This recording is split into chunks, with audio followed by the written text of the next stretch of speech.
Hey friends, happy Monday and welcome back to another week of What's for Dinner. If you're new here, hello and welcome. I am Taylor. I'm a stay-at-home wife and mom, and I share What's for Dinner videos just like this every Monday to hopefully motivate you to cook more for your family and to give you some new meal ideas. This week we didn't really try anything new, I don't think, but we made some things we haven't made in a while and just had some really good comforting meals.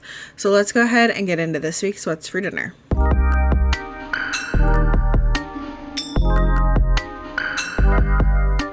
Starting off with Friday night, we had ham and bean soup. This was actually the last night that the kids and I were alone without Andy. He had gone up to Wisconsin to find us a place to live, which, speaking of that, I will have a vlog / Q&A up tomorrow. I was trying to get it out last week, but I've just been so busy, so I didn't get it edited, but I will have that up for you guys tomorrow, so that'll help hopefully answer all of y'all's questions about our move.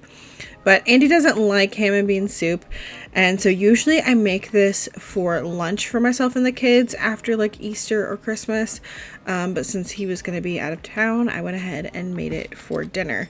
I make it in the Instant Pot, and so in there I've got the ham bone that I had thought I had put in the freezer after Easter, but then I just thawed it and then I put it in the Instant Pot. I did not exactly follow the recipe this time because you're supposed to start out by sauteing some onion and olive oil, but I didn't have any onions, so I just left that part out.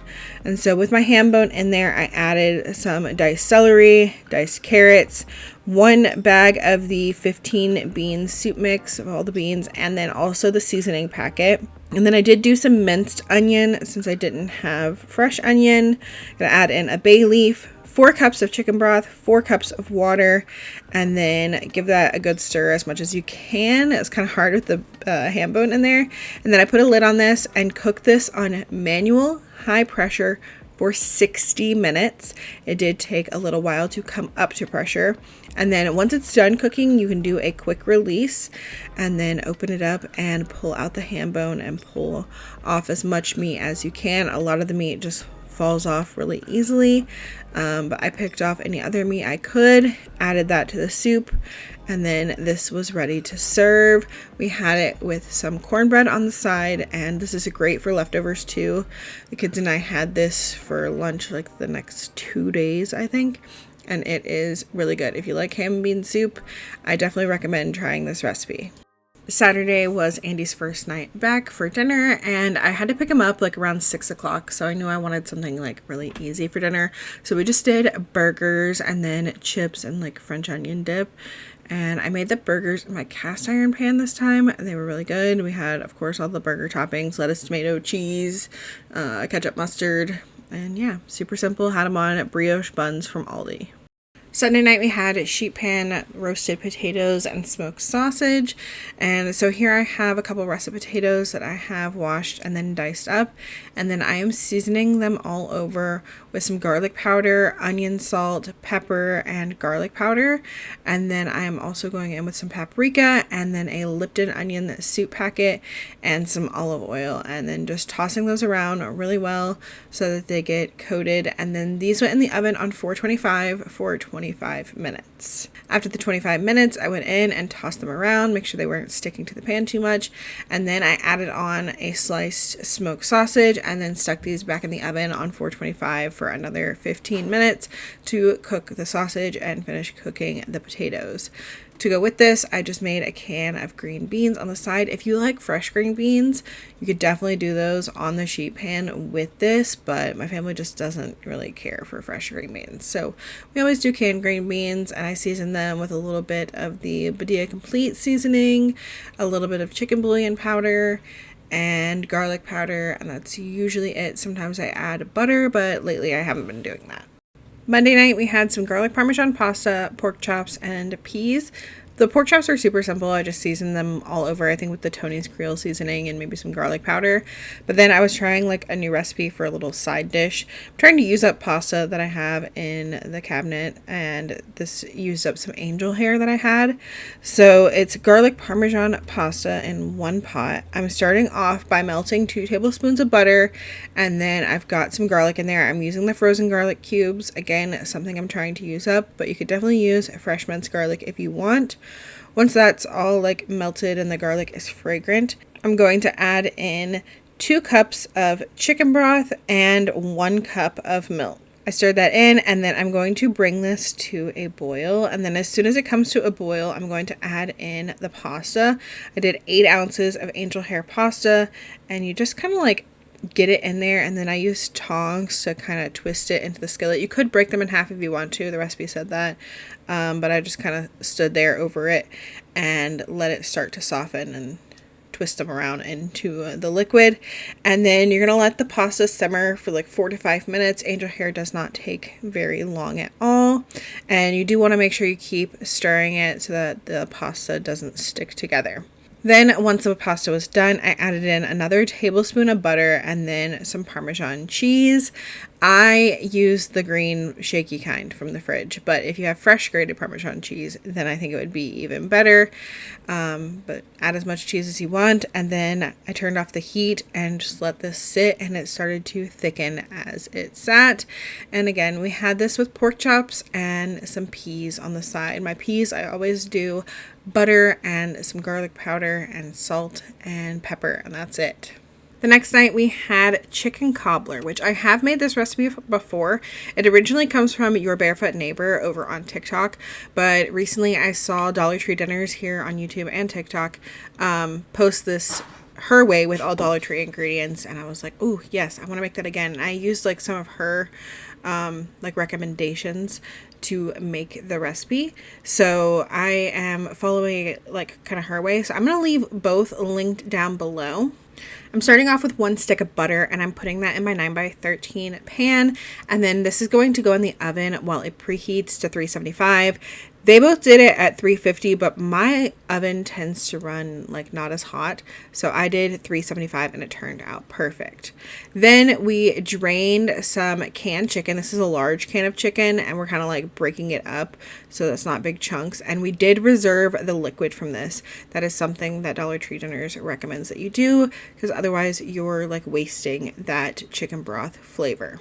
Next, we are mixing together our biscuit mix. We need 2 cups of liquid. So I took that reserved chicken broth from the can of chicken and then added milk to it to make a total of 2 cups. And then we're adding in our biscuit mix. We are using the Red Lobster Cheddar Bay biscuit mix, but you can find like various like knockoffs of them even at Dollar Tree. And then I did add in the seasoning packet for that as well. It's going to look really thin, but I promise it's going to be okay. It's going to turn out, but it's definitely thinner than it usually would be if you were making biscuits, because you want this to be pourable. After the butter in our casserole dish had melted, I pulled it out of the oven, and then we added in 2 cans of drained mixed vegetables and then the can of chicken, and we just stirred that all around really well. You could add extra seasonings if you want, but honestly, I don't really think that it needed it. It definitely doesn't need any salt. And then we poured on our biscuit mix, and then in that same bowl, I'm going to whisk together 2 cups of chicken broth and a can of cream of chicken soup, and just whisk that together really well. And then that is going to get poured over the top of this, and you are not going to stir it. Just roll with it. I was worried it wasn't all going to fit in the pan, even though I had made this before. I was like, oh, it's going to overflow, and I was like pouring it slowly, but it did not overflow, and it did not overflow in the baking process either. So then I stuck this in the oven. I did 375 again, and I did it for 45 minutes. And at 45 minutes, the top looked nice and golden. They did say it'll be a little bit jiggly, but as long as like your biscuit mix looks done on top, pull it out and then let it sit for 15 minutes to kind of like, I don't know, like thicken up a little bit. And it came out perfect. It was like a chicken pot pie kind of like mixed with chicken and dumplings. It is so good, just as good as I remember it being before, but with a couple little like shortcuts and like tips to make it easier. So if you don't know Dollar Tree Dinners, definitely check her out.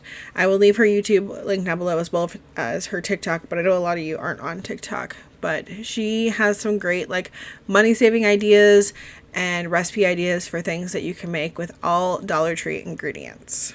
Wednesday night we had some BLTs, so I cooked up bacon in the oven, and then we had it on Texas toast because Lily really likes Texas toast and she's always asking to have it. So we had it on Texas toast, and everybody had some fresh veggies on the side and some chips, trying to clean out like the remnants of like some last bags of chips before we opened anything else. So everybody just kind of had like a mixture of whatever chips were open.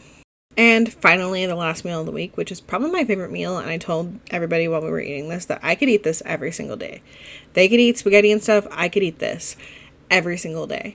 We had cilantro lime rice, and then these chili lime skewers from Aldi. I've made them on my griddler. You can make them on the grill, but this time I made them in the air fryer, and then I made the Cowboy caviar to go with it, which is like beans and corn and peppers and onions and lime juice and cilantro. And it is so good. I swear, y'all are going to get sick of seeing this stuff this spring and summer because I'm going to be making this all the time. I already plan to make it next week. So you'll probably see it in next week's What's for Dinner because I already want it again. But we had the chicken skewers on top of the rice, and then the Cowboy caviar, and then me and Lily had avocado on top as well. And the avocado adds like a nice creaminess. And we had some lime to drizzle over everything. We love these skewers from Aldi, by the way. The chili lime chicken skewers. I bought them for the first time ever on clearance. This time I paid full price because I like really wanted it with this Cowboy caviar, and it was just such a fresh, good meal. It's time for our weekly member shout outs real quick. I wanted to thank each and every one of you who have taken the time to become a channel member. We've made it up to 10 now. So thank you for choosing to support my channel in an additional way. It really means a lot to me. And that is going to be it for this week's What's for Dinner. I hope that y'all enjoyed it. If you did, make sure you leave me a thumbs up and let me know in the comments down below if you plan on trying any of the meals that I shared here today. As always, any links will be down in the description box so you can go find the full recipes. I hope y'all have a great week, and I will see y'all in the next one. Bye!